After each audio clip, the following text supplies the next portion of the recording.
My uncle kicked me out after Grandpa passed away, but 1 year later, he was begging me for help. Growing up in small-town Ohio meant two things. Tractors were louder than people, and everyone knew your name before you could even say it yourself. My hometown was the kind of place where the Friday night football games were basically religious ceremonies, and the county fair was our version of Coachella. Not that I was complaining.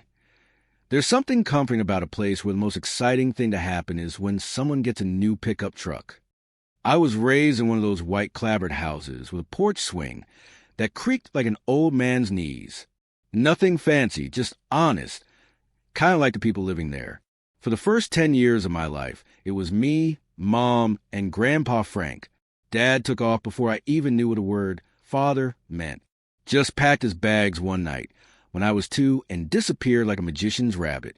Mom never really talked about him. And the few photos I found showed a tall guy with my eyes who looked like he'd rather be anywhere else. Mom tried her best. Worked double shifts at the diner. Came home smelling like bacon grease and coffee, but always had enough energy to check my homework and ruffle my hair. But when I turned 10, she got sick.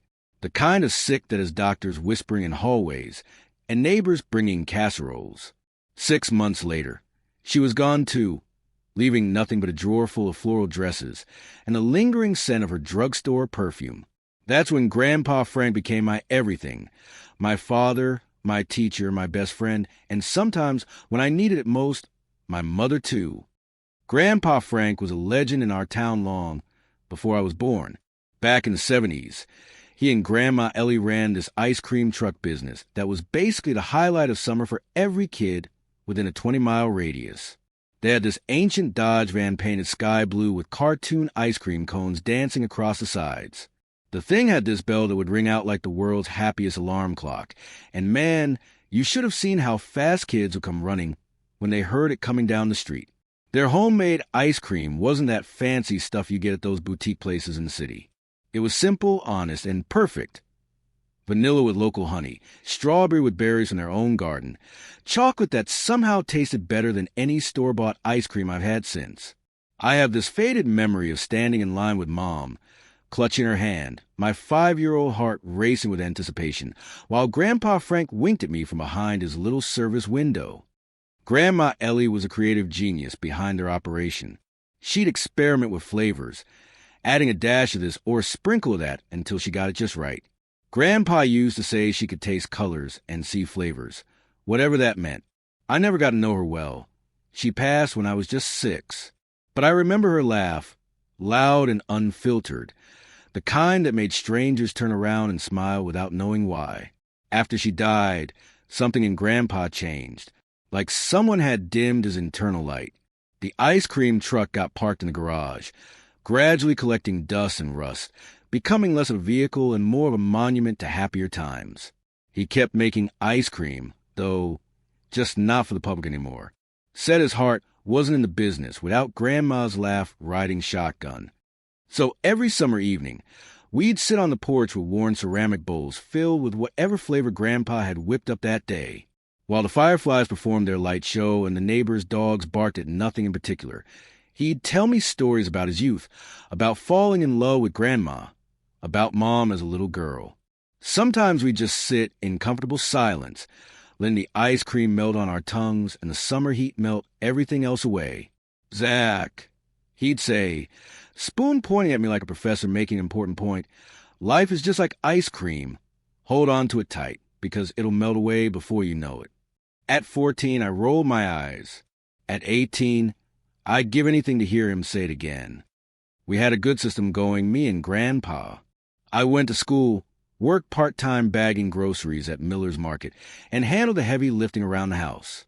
He cooked meals that were mostly edible, dispensed wisdom I was too young to appreciate, and made sure I stayed out of trouble. We weren't rich, not even close, but we had enough. More importantly, we had each other. Then last winter, Grandpa caught a cold that turned into pneumonia. The kind of pneumonia that has doctors using words like his age and pre-existing conditions. I skipped school to sit by his hospital bed, watching machines breathe for him, pretending not to notice how the nurses looked at me with pity in their eyes.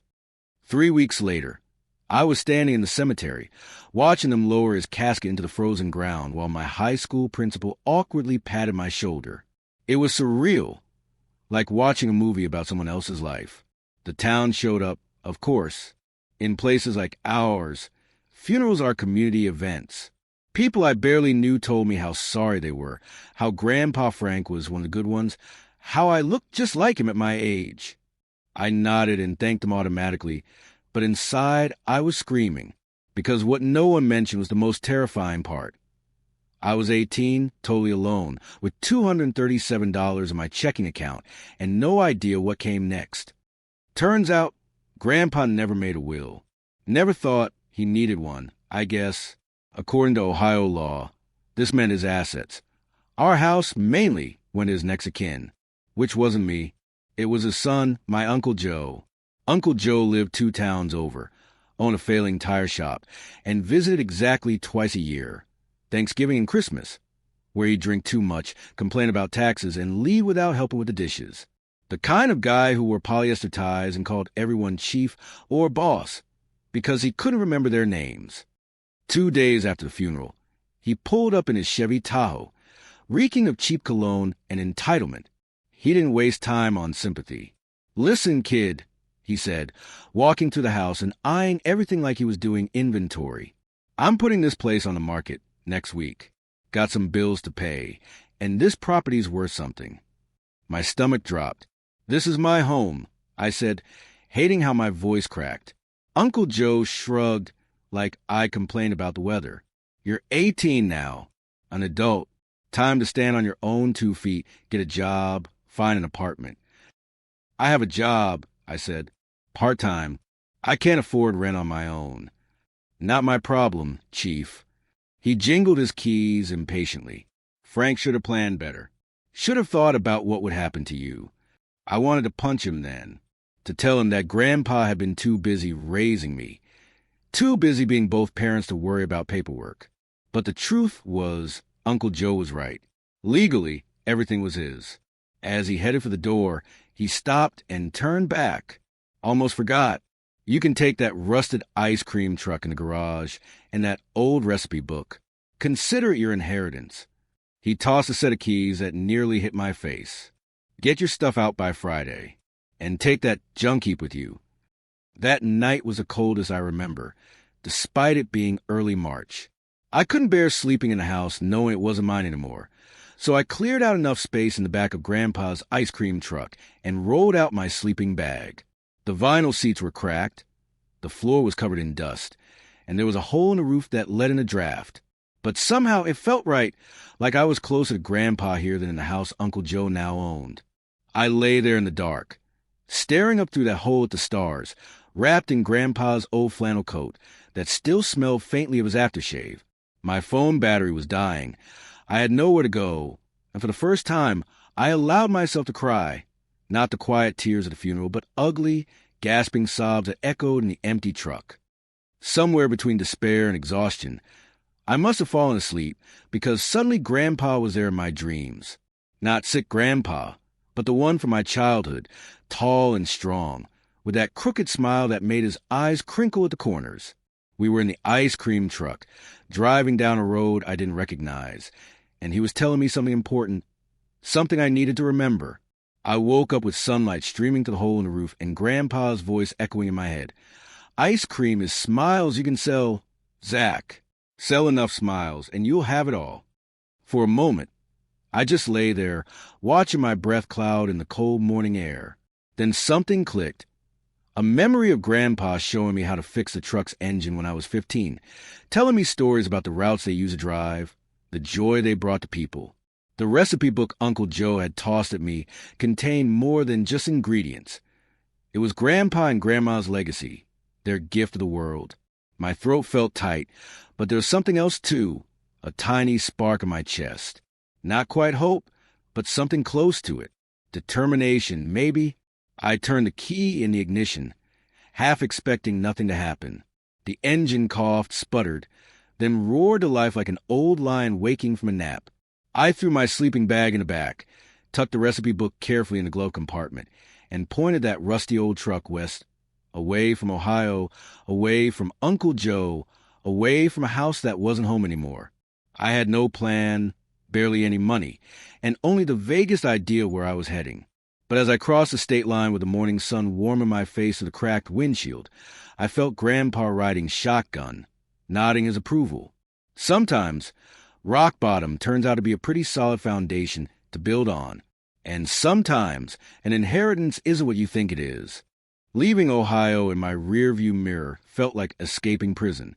3 days and 6 gas stations later, I hit California with exactly $26.78 to my name. Not exactly the American Dream starter pack. Before I left, I'd sold Grandpa's old Gibson guitar to Mr. Peterson at the pawn shop. $200 for something probably worth $1,000. But beggars can't be choosers when you're basically homeless. That money got me enough gas to reach Northern California and a steady diet of gas station hot dogs that made my stomach sound like a washing machine full of shoes. My destination wasn't glamorous. Just a campground near Lake Tahoe where my high school buddy Mike had once mentioned you could park for cheap. Cheap turned out to be $15 a night, which was still highway robbery when you're down to your last Andrew Jackson. The campground was beautiful in that postcard kind of way. Tall pines, crystal clear lake, mountains that looked like they were showing off. But let me tell you, natural beauty doesn't keep you warm at night, and April in the mountains is basically winter with better PR. My first night there, I huddled in my sleeping bag inside the truck, teeth chattering like one of those novelty wind-up toys. The thermometer on my phone read 36 degrees, which feels a lot colder when there's a hole in your roof. I wrapped myself up like a Dollar Tree burrito and tried to remember why leaving Ohio seemed like such a great idea. By morning, I was desperate, not just for warmth, but for money, food, a bathroom that wasn't shared with raccoons, and overly friendly campers. The guy at the campground office mentioned a gas station about 2 miles down the road that was hiring. I trudged there through the morning mist, trying to look less like a vagrant and more like a responsible adult who definitely had a permanent address.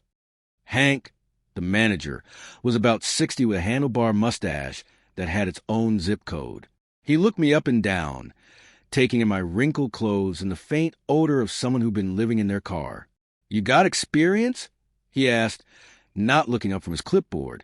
"Bagged groceries for 3 years," I said. "Can stock shelves, clean, whatever you need." He squinted at me like I was a math problem he couldn't quite solve. Night shift, $10 an hour. Mop floors, stock coolers, man the register. "Can you start tonight?" I could have hugged him. Instead, I nodded so hard I nearly gave myself whiplash. Working nights at the pump and go was like being in purgatory. From 10 p.m. to 6 a.m., I'd watch the parade of insomniacs, truckers, and people whose life choices had led them to need beef jerky at 3 in the morning. I mopped floors that would be dirty again within the hour, stocked endless cans of energy drinks, and listened to the same 12 country songs on a loop until I could sing them in my sleep, which I often did, according to the camper in the spot next to mine. But it was a job. $10 an hour meant food that didn't come in a bun, and enough left over to keep my spot at the campground. I'd crash in the ice cream truck during the day, sweating under the California sun, then drag myself to work as it set. Lather, rinse, repeat. This might have been my life indefinitely, if not for the coffee shop next door to the gas station. The Mountain Goat Cafe was the kind of place where hipsters and hikers found common ground over $5 lattes. I'd sometimes splurge on a plain coffee after my shift just to feel human again. One morning in late April, as I was fumbling with my wallet and trying not to fall asleep standing up, the girl behind the counter slid my coffee across before I could pay. "On the house," she said. "You look like you could use a break." I must have looked confused because she laughed. A real laugh, not the customer service kind. "I've seen you zombie walking out of the gas station for 2 weeks straight. Either you're homeless or trying to be the next big hipster influencer by actually living in that vintage ice cream truck." Her name was Melissa Fishley, but only when I'm in trouble, she explained. 19, community college student, with hair dyed the color of the sunset and a collection of tattoos that told stories I wanted to hear. She had the kind of smile that made you forget you were wearing the same shirt for the third day in a row. So, which is it? She asked, leaning on the counter. Homeless or hipster? Still figuring that out myself. I admitted something about Mel made it easy to talk. Maybe it was sleep deprivation, or maybe it was just that she actually seemed interested. Before I knew it, I was telling her everything. Grandpa, the truck, Uncle Joe, my grand plan that wasn't actually a plan at all. That's the saddest and coolest thing I've ever heard, she declared when I finished. Like a country song meets an indie movie. I shrugged, more like a cautionary tale about having a will. Mel didn't laugh like I expected. Instead, she looked at me with this intense expression. So you're telling me you have an authentic vintage ice cream truck and your grandfather's secret recipes, and you're using it as a glorified tent? Put that way, it did sound pretty stupid. You need to make ice cream, dude, she said, like it was the most obvious thing in the world. This town is crawling with tourists who would pay stupid money for authentic, artisanal, whatever ice cream from a vintage truck. I tried explaining all the reasons that wouldn't work. No money for ingredients, no place to make it, health department permits that would probably cost more than I made in a month. But Mel had the kind of optimism that makes reality seem like just a minor inconvenience. Show me the recipe book, she demanded the next day. I brought it to her on my way to work. The book was nothing special, just a battered 3-ring binder filled with yellowed index cards in Grandma Ellie's handwriting. But Mel treated it like I'd handed her the Holy Grail, carefully turning pages and taking pictures with her phone. The vanilla honey one seems easiest, she said. We'll start there. I asked, you think I'm missing out on being part of an ice cream truck revival story? Please. 2 days later, Mel showed up at my truck at the ungodly hour of 9 a.m., ungodly for someone working nights anyway. She was carrying grocery bags from Walmart and wearing a determination that suggested resistance was futile. I got the basics, she announced, barging in and setting bags on the dusty counter. Cream, sugar, vanilla, honey. The recipe looks pretty straightforward. Mel, I appreciate this, but nothing. You're wasting an opportunity here. Zach, your grandfather gave you everything you need to not be sleeping in a campground and eating ramen for dinner. She had a point, even if I didn't want to admit it. We ended up making that first batch in the gas station break room during my shift, with Hank's grudging permission. Mel brought over an ice cream maker she'd borrowed from her mom, and we followed Grandma Ellie's recipe as best we could with our budget ingredients. It was a disaster. The consistency was somewhere between concrete and Play-Doh, and it tasted like we'd accidentally dumped in half a salt shaker. But watching Mel try to put a positive spin on it, it's not that bad if you let it melt a little and ignore the taste, made me laugh for what felt like the first time in months. The second batch, made the next night, was marginally better. The third, with adjustments to Grandma's recipe, accounting for modern ingredients, was actually edible. By the fifth attempt, we had something that, while not up to Grandpa Frank's standards, wasn't half bad. Mel, ever the marketing genius, invited some local kids who hung around the cafe to be our guinea pigs. They showed up at the gas station parking lot, curious and skeptical, eyeing the rusty truck like it might contain actual tetanus. It's my grandpa's ice cream recipe, I explained, handing out samples in paper cups. Kind of a family tradition we're trying to revive. One kid took a bite and made a face. The ice cream was still too hard, closer to a popsicle than the creamy texture it should have been. It's supposed to be like that. I improvised. It's an ice bomb, my grandpa's special. Gets softer as you eat it. The kids, bless their sugar-addicted hearts, bought it. They crunch away, declaring it weird but good, and better than the stuff my mom buys that's supposed to be healthy.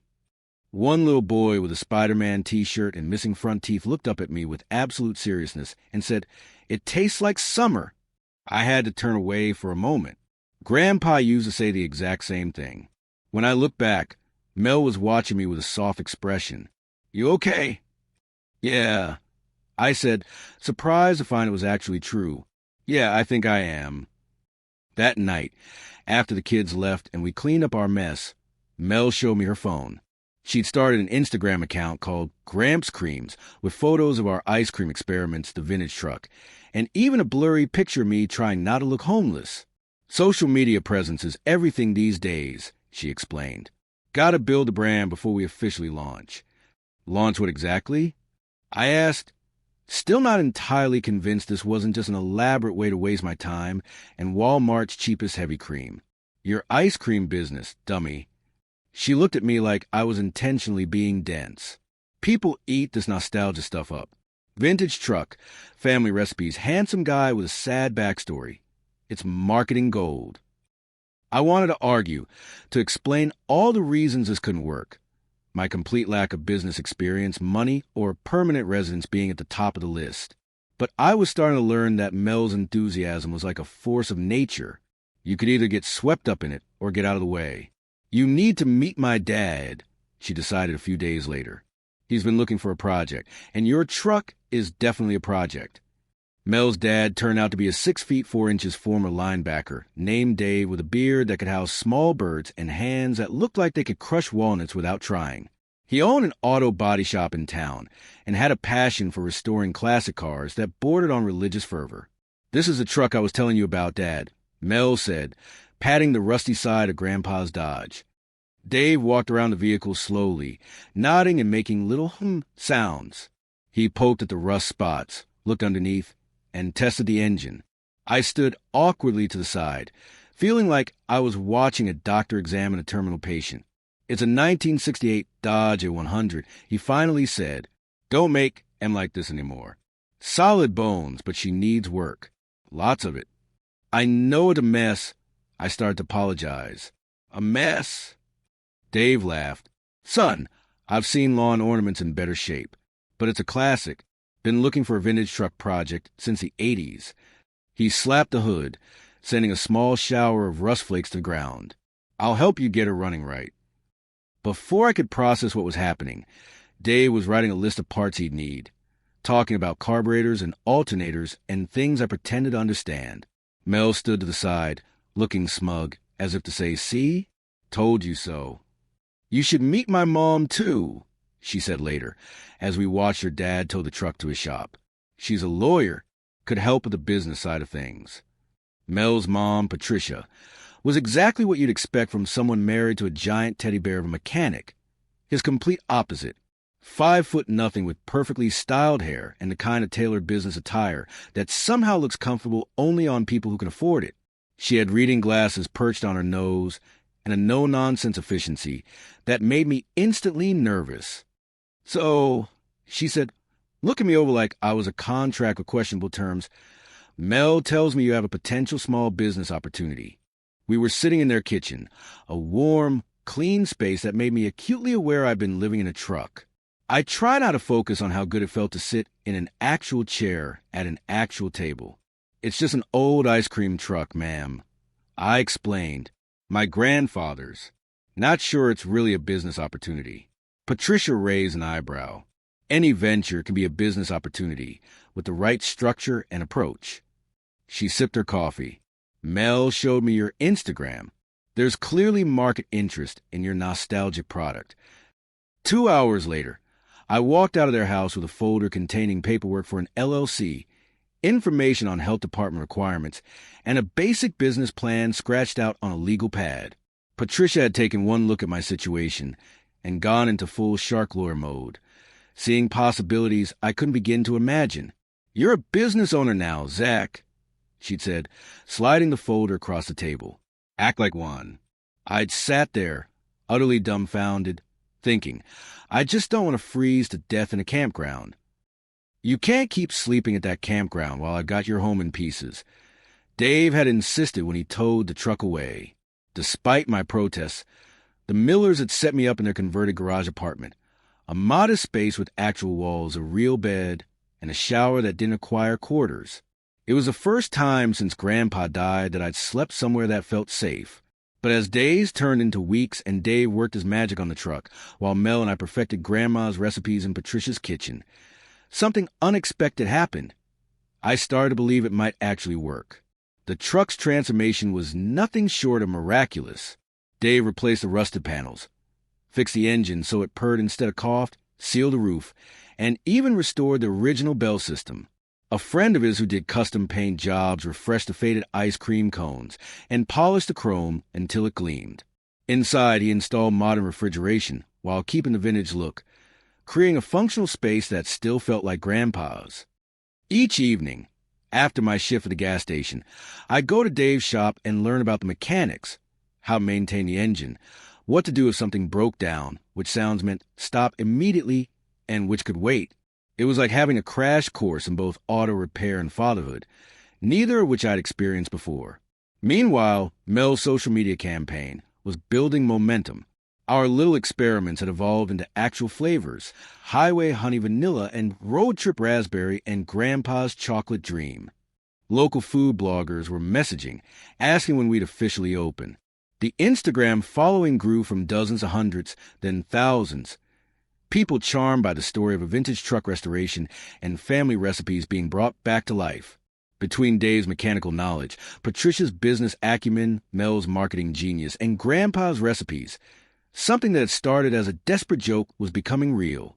The truck came alive, the interest grew, and for the first time since leaving Ohio, I felt like I might have a future instead of just running from my past. One evening, as we all stood admiring the newly restored truck in Dave's driveway, the ice cream bell ringing clear and bright in the sunset, I caught Mel watching me with a smile. "What?" I asked. "Just thinking your grandpa will be pretty proud right now," she said. The truck's engine hummed. Children from a neighborhood gathered, pointing and asking questions, and I realized with sudden clarity that with Mel and her crazy family behind me, we might actually pull this off. Remember how I mentioned Mel's social media campaign? Well, that was the spark, but what happened next was like pouring gasoline on a campfire. It started on a Friday evening in late May, just as summer was beginning to show its face in Northern California. We'd been selling ice cream from a freshly restored truck for about 2 weeks, mostly to locals who'd seen Mel's Instagram posts or kids from the neighborhood who'd come running at the sound of our vintage bell. I wasn't exactly Bruno Mars behind the service window, but I discovered that a bit of performance helped sell ice cream. I'd gotten into the habit of singing while scooping, usually whatever classic rock was stuck in my head from Dave's constant garage playlist. That particular evening, I was belting out Sweet Caroline, blame the Red Sox game Dave had been watching the night before, complete with dramatic spoon gestures and terrible dance moves. The local kids were cracking up, doing the B-A-B-A-B-A part right on cue. What I didn't notice was Mel, recording the whole thing on her phone with that mischievous grin of hers. Later that night, back at the Miller's house, she showed me the video. "No way are you posting that," I protested, reaching for a phone. Mel danced away, keeping it just out of reach. Too late. Already tagged at Cali Foodie Finds. They have like 500,000 followers. "You did what?" My voice cracked in a way it hadn't since 7th grade. "Relax. They probably won't even notice it," she said, tossing her phone onto the couch like she hadn't just publicly humiliated me in front of potential food influencers. 3 days later, her phone wouldn't stop buzzing. The video had been shared by not just at Cali Foodie Finds, but by 5 other major food accounts.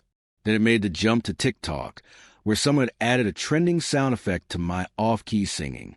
Within a week, it had over 300,000 views across platforms. The comments section was surreal.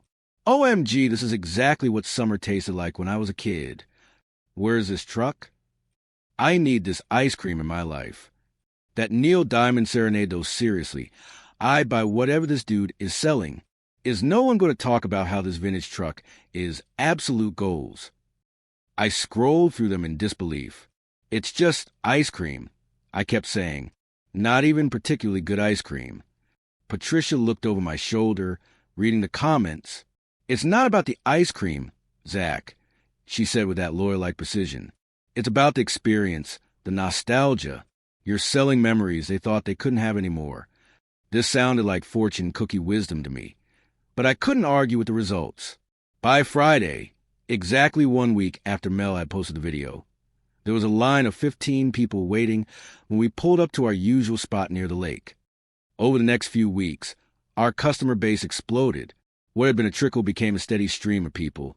Tourists, locals, families with kids, couples on dates, all come to try that vintage ice cream truck from the video. I'd gone from struggling to pay for a campsite to struggling to keep up with demand. We expanded our menu from the original 3 flavors to 8, each named with some road trip or nostalgia theme.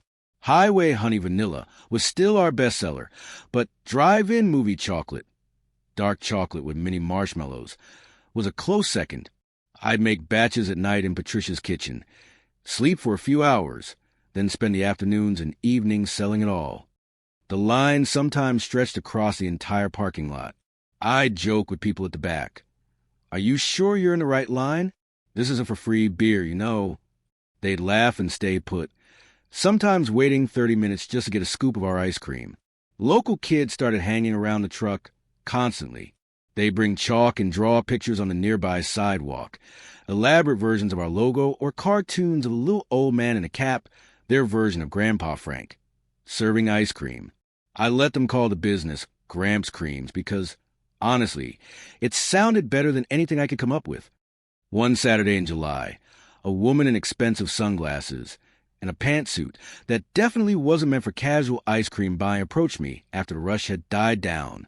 "Are you Zachary Miller?" she asked. "Just Zach," I said, already feeling underdressed for whatever conversation was about to happen. "And it's Henderson, not Miller."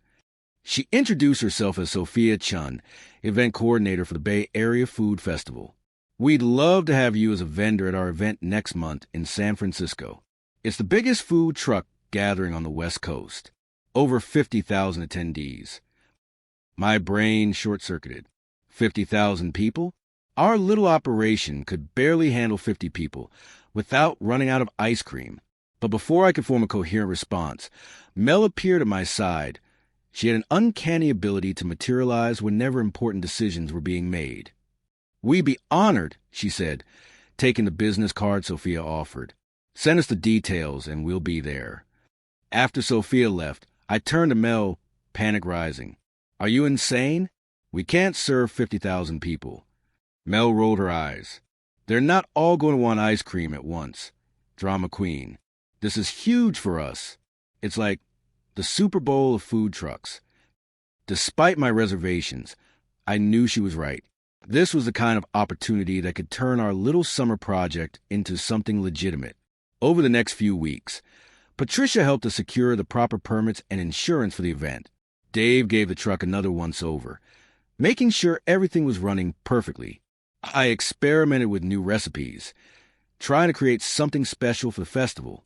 We prepared like it was a military operation, buying supplies in bulk, figuring out the logistics of keeping ice cream frozen during transport, making signs, printing menus. I barely slept the week before, alternating between excitement and terror. The morning of the festival dawned bright and clear. Perfect ice cream weather. We'd loaded everything the night before, and I'd mapped our route to San Francisco meticulously. The drive should take about 3 hours, giving us plenty of time to set up before the gates open at noon. I was behind the wheel, with Mel in the passenger seat, manning the GPS Dave, and Patricia would meet us there later with extra supplies. Everything was going according to plan until we hit the outskirts of San Francisco. That's when the engine made a sound no engine should ever make. A high-pitched whine followed by a series of alarming clunks. The temperature gauge shot into the red zone, and black smoke started seeping from under the hood. "No, no, no," I chanted, carefully pulling onto the shoulder of the highway. "Not now, please, not now." I popped the hood, releasing a cloud of steam that made me step back, coughing. I didn't need Dave's expertise to know this was bad, really bad. "What's wrong with it?" Mel asked, peering over my shoulder. "I think the radiator's blown," I said, using one of the automotive terms I'd picked up from Dave without fully understanding it. Or maybe something worse. We were only about a mile from the festival grounds, close enough to see the colorful banners flapping in the breeze. So close, yet impossibly far of the truck that now refused to move. I called Dave, trying to keep the desperation out of my voice. He answered on the first ring, like he'd been expecting disaster. "How bad?" he asked, skipping hello. "Bad. Smoking. Won't start. Text me your location." Stay with the truck. I'm on my way. While we waited, I paced alongside the highway, watching cars zoom past. Each minute felt like an hour. The festival would be starting soon, and here we were, stranded like idiots with a truck full of melting ice cream. I'd never been much of a swearer. Grandpa Frank had been pretty old-fashioned about that sort of thing. But in that moment, I let loose a string of profanities that would have made a sailor blush. Mel wisely kept her distance, letting me vent. Finally, Dave's pickup appeared, weaving through traffic to reach us. He jumped out, toolbox in hand, and immediately went to work. I hovered anxiously while he poked and prodded at the engine, making those same hum sounds that mechanics worldwide seem to use as their secret language. "Radiator hose burst," he finally announced. "I can patch it temporarily, but you'll need a proper replacement soon." "Can you fix it now? Like right now?" I asked, checking the time. We had less than an hour before the festival opened. Dave gave me a look that was half amusement, half pity. "I'll do my best, kid. Go help Patricia set up your space. I'll get this beast there if I have to push it myself." Mel and I hitched a ride to the festival with a sympathetic food truck operator who passed by.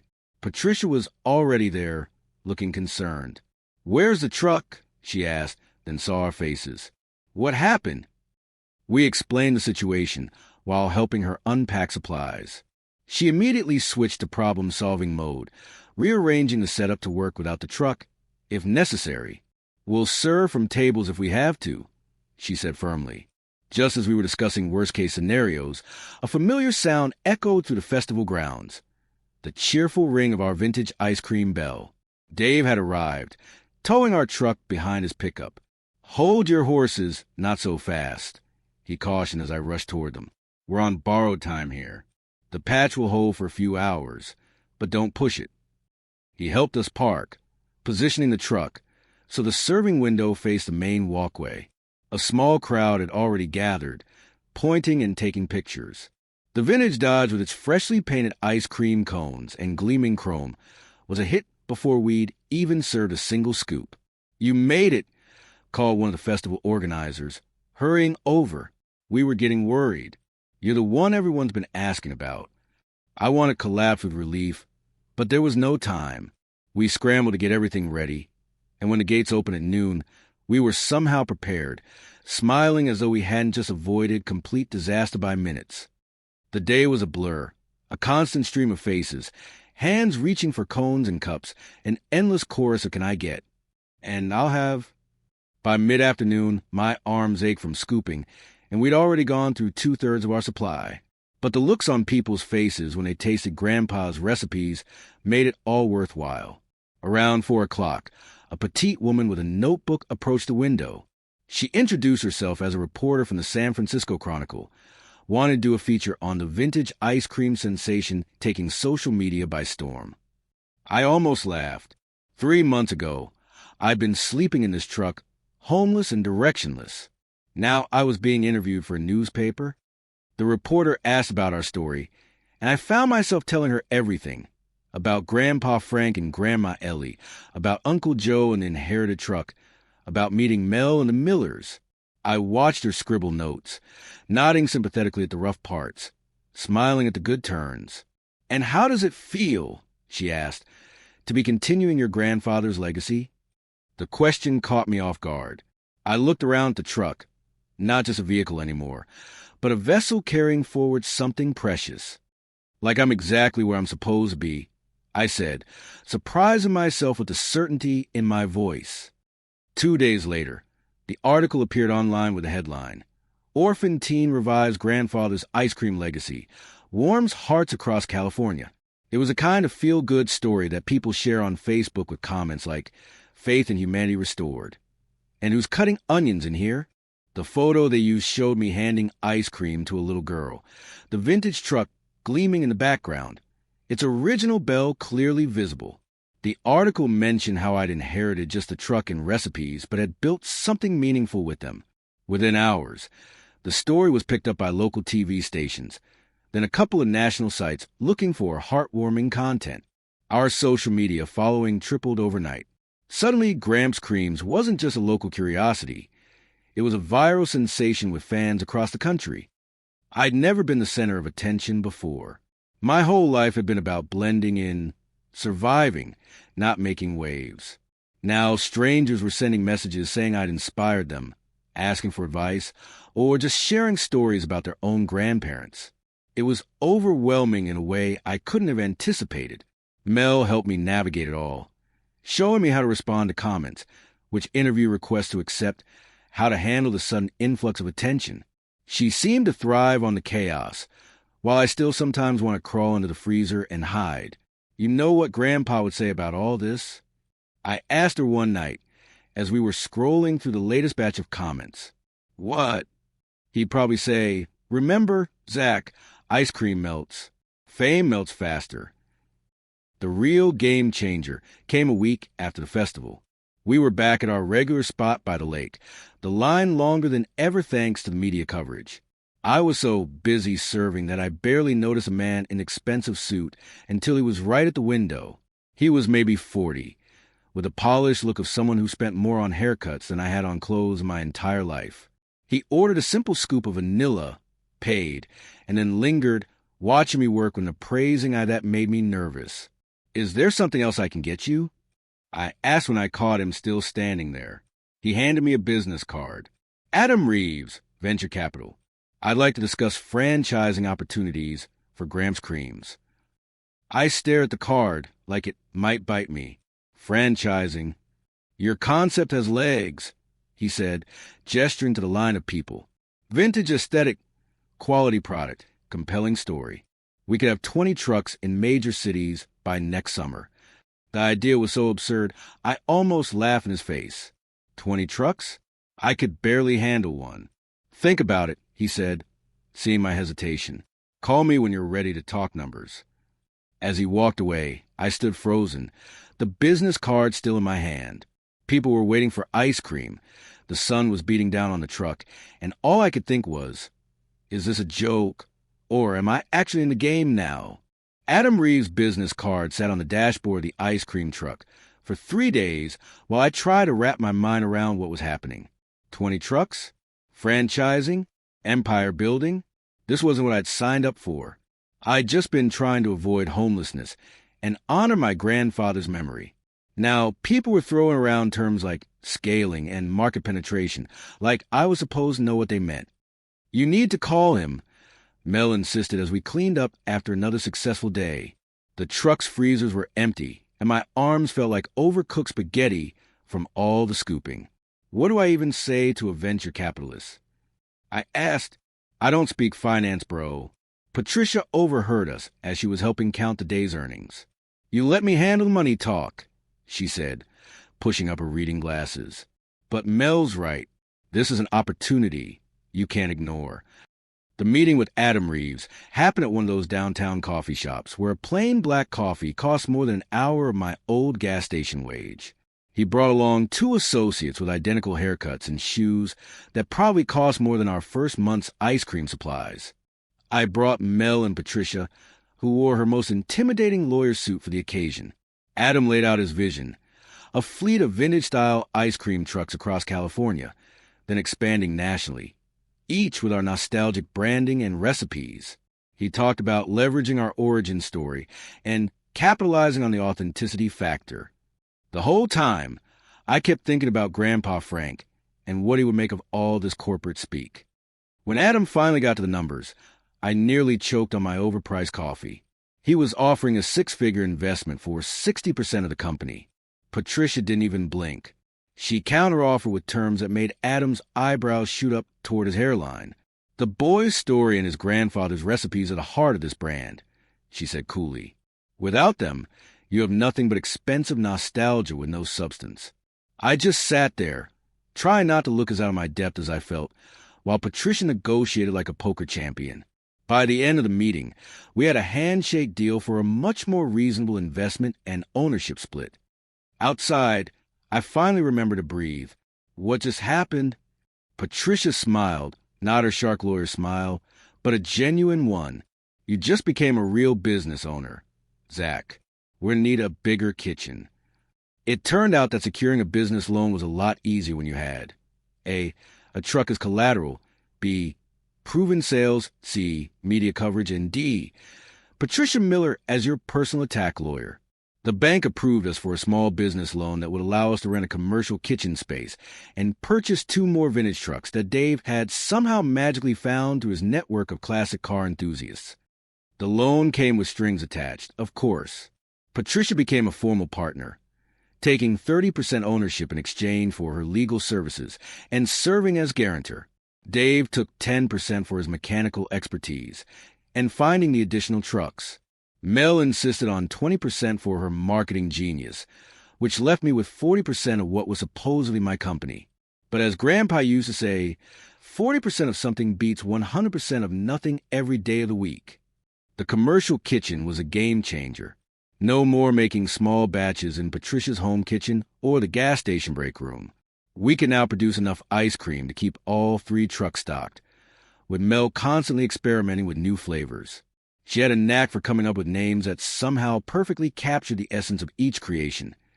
Cherry Grandma was tart and sweet, just like I remember my grandmother being in the few memories I had of her. Peanut Butter Grandpa was solid and comforting, the kind of flavor that stuck with you, just like Grandpa Frank's advice.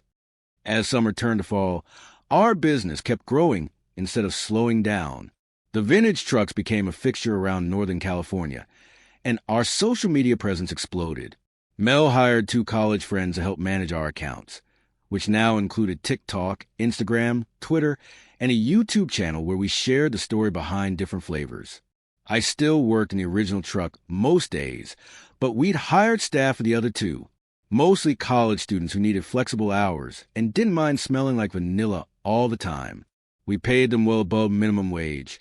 I couldn't forget what it was like to work for $10 an hour, counting pennies to afford dinner.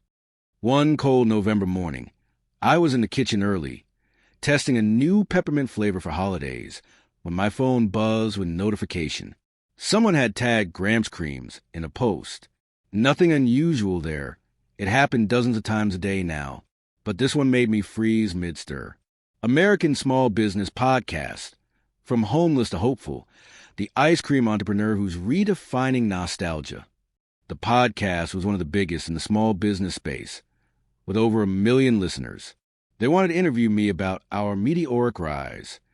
I must have read the message 10 times before calling Mel, who screamed so loudly I had to hold the phone away from my ear. The podcast interview led to an article in Food and Wine magazine, which led to a feature on a national morning show. Each time I told our story, it seemed to strike a deeper chord with people. The tale of a kid who lost everything but found a way forward through his grandfather's legacy resonated far beyond what I could have imagined. Through it all, I kept expecting to wake up back in the campground, shivering in my sleeping bag, the whole thing just an elaborate dream born of hunger and desperation. But each morning, I'd open my eyes in the small apartment I now rented near the Miller's home and realized this was actually my life.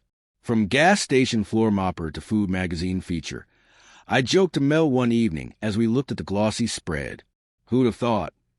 I did, she said simply, from day one. It wasn't all smooth sailing, of course. The health department hit us with a surprise inspection that nearly shut down the kitchen. One of the trucks broke down in the middle of a corporate event. A supplier sent a spoiled cream that ruined an entire day's production. But each crisis felt manageable now, just another problem to solve rather than the end of the world. We just signed a deal with a small chain of organic grocery stores to carry pints of our 4 most popular flavors when my phone rang with an Ohio area code. I almost didn't answer. Nobody from back home had bothered to check on me in the 8 months since I'd left.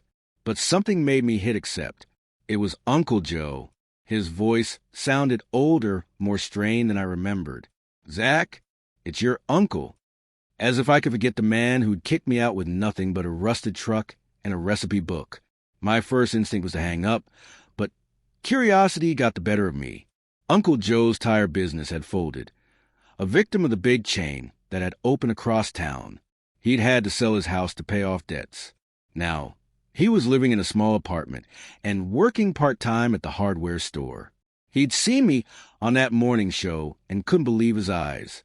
"I'm proud of you, kid," he said in a voice that sounded almost sincere. "You really made something of yourself." The compliment should have felt good, validation from the man who dismissed me and my prospects. But instead, it just felt hollow. Where was this pride when I needed a place to stay? Where was this support when I was sleeping in a truck with a hole in the roof?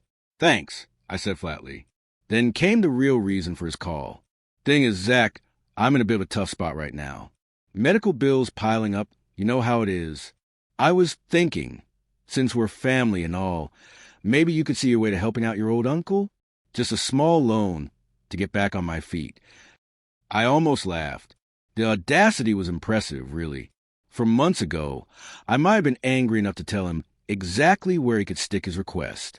But now, I just felt a strange sense of pity. Mel was sitting across from me, reading my expression.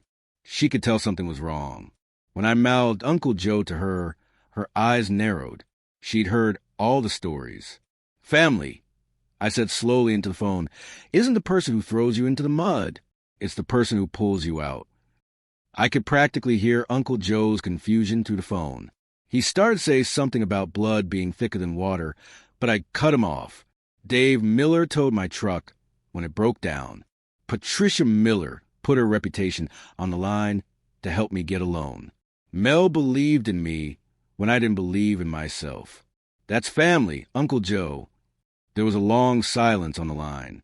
"I hope things get better for you." I added, meaning it, "Goodbye, Uncle Joe." As I hung up, Mel gave me a small smile. "Proud of you, Zack Attack." In the space of a year, I'd gone from homeless teen to business owner, from sleeping in a truck to running a fleet of them. Our little ice cream company was growing faster than we could keep up with, and I was finally starting to believe that maybe, just maybe, this wasn't all going to disappear overnight. But the biggest change wasn't in my bank account or social media following. It was in how I saw myself. I wasn't just surviving anymore. I was building something meaningful. Something that honored Grandpa Frank and Grandma Ellie while creating its own legacy.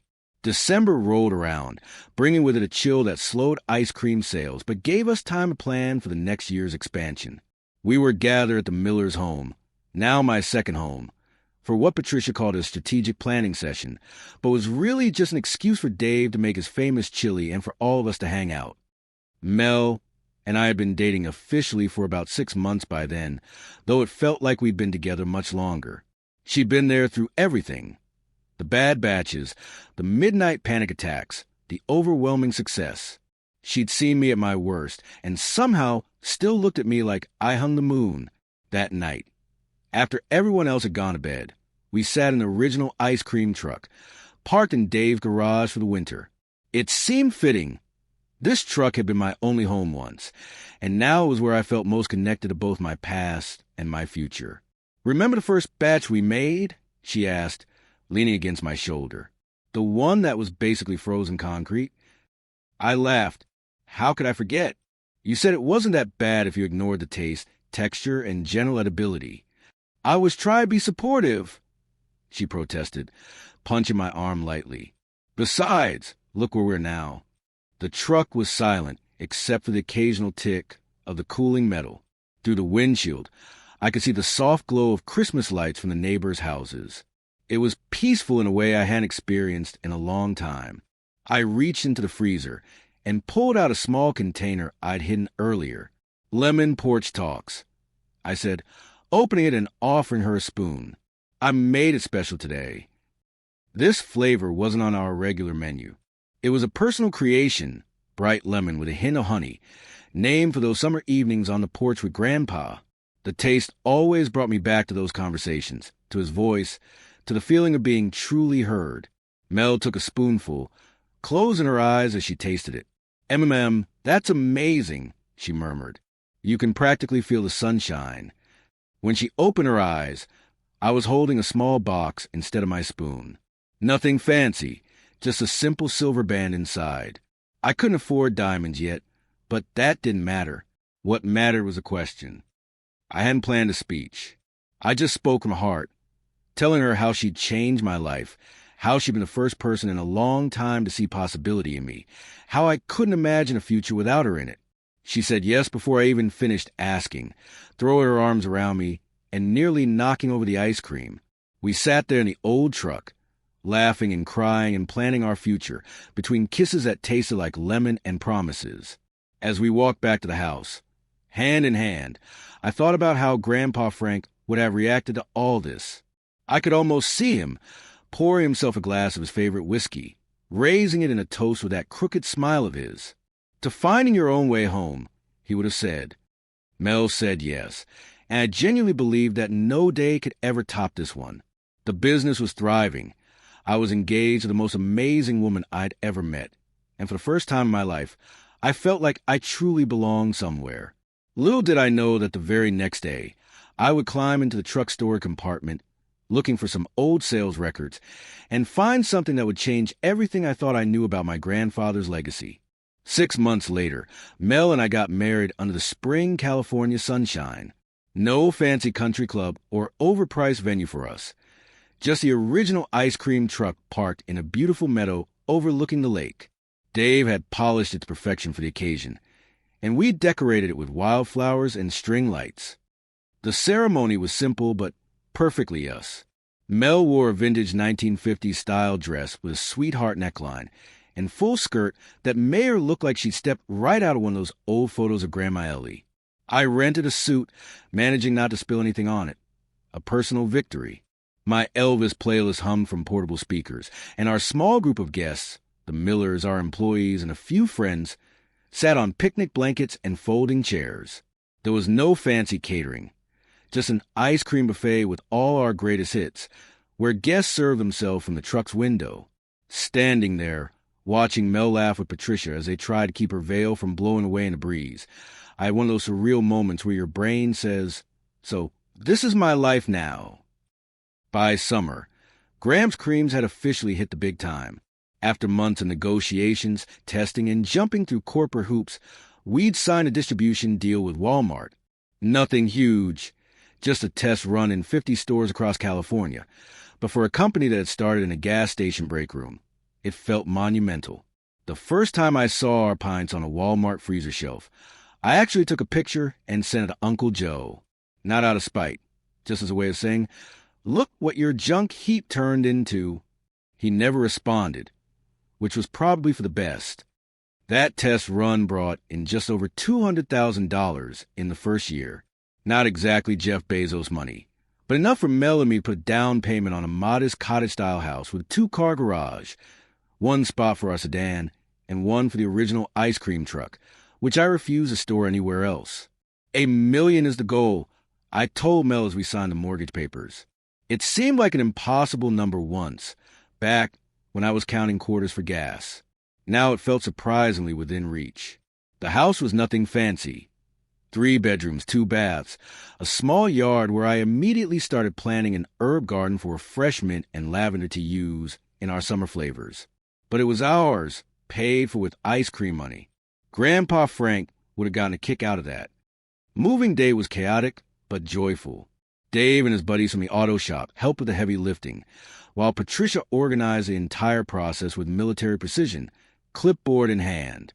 By evening, most of our belongings were inside, though nothing was quite where it belonged yet.